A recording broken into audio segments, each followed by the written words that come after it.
Mas vamos ter que falar dessa forma para entender, né? Esse é o mal do ser humano, querer classificar, né? Mas eu acho que o filósofo depois até pode explicar por que o ser humano é assim. Mas assim, existem vários níveis de homossexual. Existe aquele, por exemplo, que pensa, nunca fez na vida, mas pensa, né? E aquele que pensa, só pensa, mas nunca vai fazer. E tem aquele que fez uma vez, nunca mais vai voltar a fazer e tal. E chega até o nível, tanto que algumas pessoas vieram conversar comigo, Flávio, existe uma evolução homossexual, o cara começa pensando e depois termina cortando fora o pênis. Muda de sexo. Teve gente me perguntando isso, querendo saber se existia uma evolução. Eu disse, vamos perguntar para quem sabe, né? Então, Jana, nos fale, existe essa história de evolução homossexual, o cara que começa pensando, termina lá vestindo de mulher e cortando fora. Essa história, como é que é? Não, eu não acredito que exista essa evolução. Talvez se Darwin, né, tivesse vivido aí mais um pouco, ele teria chegado, né, como ele traçou a evolução do Homo sapiens, né, talvez ele teria chegado aí. Mas eu desconheço essa questão de evolução. Não, é assim, como o Pedro Mário estava falando aqui com a gente, né, no intervalo, a questão da adequação. Né? Perfeito. Então, assim, eu vou só iniciar a fala, mas eu gostaria de passar para ele, para falar com maior propriedade, né? Já que ele nos deu uma aula aqui fantástica sobre a questão da adequação. E eu corroboro com ele nessa ideia de que há uma adequação. Então, o sujeito passou a vida pensando, casou, teve filhos, né, uma relação hétero toda construída, social, mas, de repente, né? ele se sente seguro e ele acha, né, condições de assumir a condição que ele sempre teve. Né? Ele não tornou-se, ele não virou, ele não... Né, nada disso. Ele apenas teve uma condição, uma segurança para aceitar-se. Né? Mas eu vou passar para o Pedro Mário para ele falar com maior propriedade sobre. Então, Pedro Mário, tem muita mãe que tem medo disso, né? Que o filho de repente assume que é gay e depois vai estar usando as roupas dela e depois quer, né, casar, ter essa situação toda. Existe isso? Eu acho que a população deve ficar extremamente tranquila e começar a perceber o ser humano como único. Cada um é cada um. Não existe uma classificação real. Existem possibilidades ou tentativas de classificação cientificamente para fazer um estudo. É mais uma questão didática do que um encaixe propriamente dito. E a primeira pessoa, o primeiro cientista que tentou isso e que ainda hoje se mantém essa classificação foi Kinsey, na década, já no século XX. E ele observou, assim como as vespas, porque ele era biólogo, assim como as vespas eram muito diversificadas no seu acasalamento, ele começou a estudar isso no ser humano e verificou que também acontece.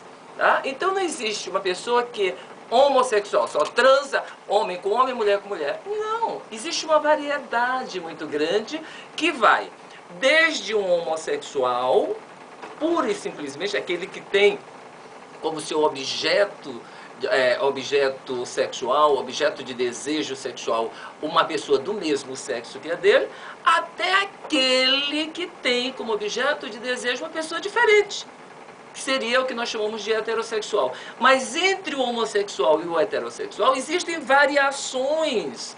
Existe aquele que é homossexual, mas que ocasionalmente tem uma relação hétero. Sente desejo por uma pessoa do outro sexo.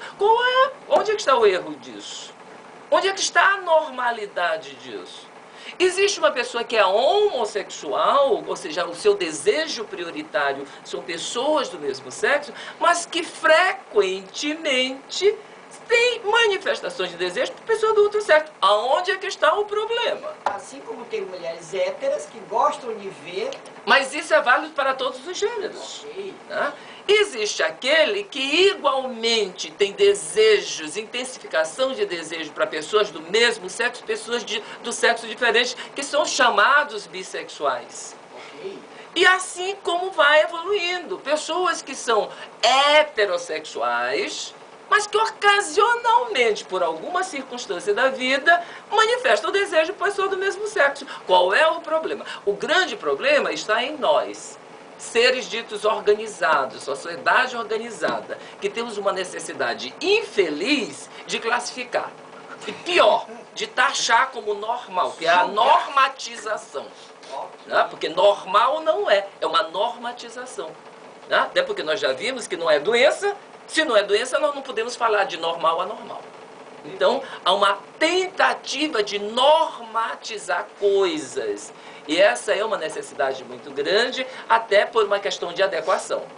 Né? Às vezes, eu acho, homossexual é muito bonitinho, é meu amigo e tal. Mas eu estou num ambiente heterossexual, então eu vou ter que recusar. Então aí eu vou falar bem grosso, até mais grosso do que o nosso diretor, vou abrir bem as pernas, né? Vou andar que nem um macaco e tudo mais, para mostrar que eu sou totalmente machão. Por quê? Porque eu preciso ser aceito, eu preciso me adequar àquele ambiente. A hora que eu sair dali, chegar no meu apartamento, aí eu coloco uma peruca, cílio por disso, Então, mas o ser humano é assim, ele é muito diverso, ele é plural, e por isso que o ser humano é bonito. Né? Por isso que a natureza é bela, por isso que todo mundo admira a natureza. Por quê? Porque não existe apenas uma flor cor-de-rosa. Amarela, verde, roxa, de tudo, para todos os gostos. Se nós aceitamos a natureza, que não o ser humano, porque o ser humano ele faz parte da natureza, mas a hora que eu não aceito o homossexual, com as vicissitudes dele, o travesti, o transexual, no momento que eu não aceito, eu estou rejeitando o quê? A natureza. Ok. Só para complementar, né, lembrando que teve aí no início do mês, né, teve o delegado Thiago lá em Goiânia, que era hétero, né, teve filhos e tudo, e agora fez a cirurgia na Índia, né, saiu um fantástico, quem assistiu, tá na internet também. Mas é muito interessante isso, aquilo que nós acabamos de falar, a pessoa ela se sente livre. Né, então não vai dar evolução. Ela sente... Pois é, ele teve que viver uma situação de adequação social a vida inteira e ele era o quê? Um transexual, ou seja, ele se sentia errado num corpo masculino. A mente dele era feminina. Ele viveu eternamente martirizado, coitado, infeliz. Então aí sim ele viveu infeliz. Perfeito, perfeito. Bom, nós voltamos já acabamos nosso segundo bloco, que passa rápido demais. Hoje está passando mais rápido que os outros dias, né? E nós voltamos já para falar um pouco mais sobre isso. Aí nós temos mais, o nosso tema vai aí percorrer um pouquinho mais, vamos trabalhar a questão da filosofia ainda, vamos voltar a conversar com o Dr. Ronaldo sobre os males da relação e vamos falar também do homossexual feminino, que até agora nós falamos assim muito superficialmente, né? E a diferença que há entre um e outro e como o preconceito age em cada um deles. Então nós voltamos já, escutem aí, Ney Mato Grosso, Calum.